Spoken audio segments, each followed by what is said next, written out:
Shalom. Shalom, ça veut dire la paix. Donc nous allons aujourd'hui parler du shalom. C'est intéressant de voir d'ailleurs qu'en hébreu, quand on s'adresse à son prochain, eh bien on lui lance ce message de paix. C'est ça qu'on attend en premier lieu de la rencontre avec son prochain. La paix a toujours été considérée par Israël comme étant le réceptacle de toutes les bénédictions.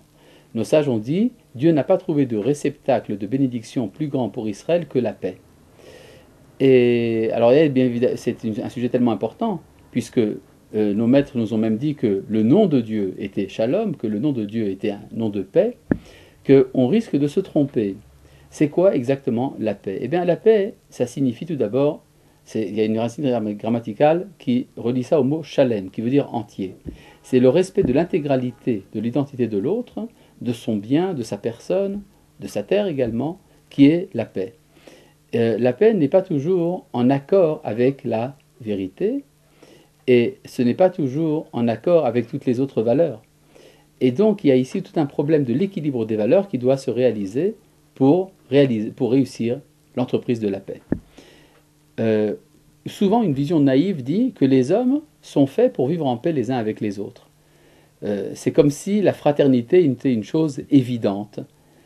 Et si c'était vrai, alors il n'y aurait pas eu tellement de conflits pendant l'histoire depuis la plus haute antiquité, depuis même la préhistoire jusqu'à nos jours. À l'heure où nous parlons aujourd'hui de manière tellement sereine, il y a des dizaines de conflits armés qui agitent la planète un peu partout et qui d'ailleurs sont grandement alimentés par des nations réputées paisibles. Les grandes nations de l'Occident sont en fait souvent à l'origine des conflits armés dans des régions lointaines de la Terre, en vendant des armes, en entretenant des rivalités. Et donc il faut envisager le problème de la paix de manière beaucoup plus adulte. On se rend compte en effet que dès qu'il y a eu deux frères sur Terre, il y a eu un assassinat. Caïn et Abel, c'est la rencontre entre deux identités qui sont en rivalité sur le même destin. Ce sont des frères. Or, comme ils sont frères, il y a rivalité. Et comme il y a rivalité, cela peut arriver à l'extrême violence, ça peut arriver à l'assassinat. En tout cas, nous voyons dans la Torah qu'il y a eu une tentative de la part de Caïn de parler avec Abel. Il est dit « Vayomer Caïn elevel achiv ». Caïn a essayé de parler avec Abel, son frère, et puis finalement ça a dégénéré en violence. C'est-à-dire que la violence est un dialogue qui a commencé mais qui n'a pas abouti. Ce n'est que plus tard que nous voyons, par exemple, Lémer, un des descendants de Caïn, qui essaye de parler avec ses femmes, mais c'est ces femmes qui ne veulent pas parler avec lui. Et c'est parce qu'elles ressentent probablement que dans son discours de fraternité ou même d'amour se cache en fait une violence cachée. Il suffit de voir le texte de la Bible pour s'en rendre compte. Et finalement, la violence a été la grande gagnante, puisque l'humanité a été entièrement détruite, ou presque, dans le déluge, à cause de la violence des hommes. Et donc il a fallu recommencer l'expérience de l'humanité on pourrait dire en conditions de laboratoire. La famille d'Abraham, la famille fondatrice d'Israël, va récapituler tous les échecs de l'humanité, toutes les capitulations de l'humanité dans la famille d'Israël pour faire réussir ce qui a été jusqu'à présent un échec. Et on se rend compte par exemple que le problème de la paix réapparaît puisque lorsqu'il y a un conflit entre les bergers d'Abraham et les bergers de Lot, eh bien, Abraham va proposer à Lot de se séparer de lui. Il lui dit surtout ne nous disputons pas puisque nous sommes frères. Il faut bien comprendre ça dans le sens fort. Puisque nous sommes frères, si nous avons commencé la dispute, c'est que ça va se finir par un assassinat. Donc il vaut mieux se séparer. Alors, c'est une solution de facilité qui ne fait en fait que reporter le problème à plusieurs générations plus tard. Parce que les descendants d'Abraham et les descendants de Lot vont se faire la guerre. Et donc, il faut régler le problème dans la famille. Il y a un progrès à l'époque d'Isaac, à l'époque d'Isaac, le fils d'Abraham. Il y a à nouveau un conflit entre frères, entre Ismaël et Isaac. Et ce qui est intéressant, c'est de voir qu'il n'y a pas de dialogue. Il y a un moment où Ismaël est renvoyé, Ismaël va revenir, mais il n'y a pas de dialogue véritable entre Isaac et Ismaël. Et on ne peut pas ne pas être frappé par le fait que pendant l'histoire, il n'y a pas eu de dialogue véritable entre l'islam, entre les Arabes et le peuple d'Israël et le judaïsme. Il y a eu une philosophie judéo-arabe, mais la philosophie et la science, c'est de l'universel. Ce n'est pas propre aux identités en place. Et puis plus tard, arrive le couple des jumeaux, Jacob et Ésaü, qui sont des jumeaux véritables puisqu'ils sont dans le même ventre de la même mère, et qu'ils commencent déjà la rivalité entre eux. Et puis ça arrive finalement à une tentative d'assassinat de la part d'Ésaü contre Jacob. Mais là, il y a eu enfin intervention des parents. La mère en particulier, mais aussi le père, vont intervenir pour empêcher le meurtre. Ce qui ne s'est pas passé à l'époque de Caïn et Abel. Donc il y a un certain progrès. Mais il y a toujours tentative de meurtre quand même. Il a fallu la fuite de Jacob en dehors de sa terre pour échapper au malheur.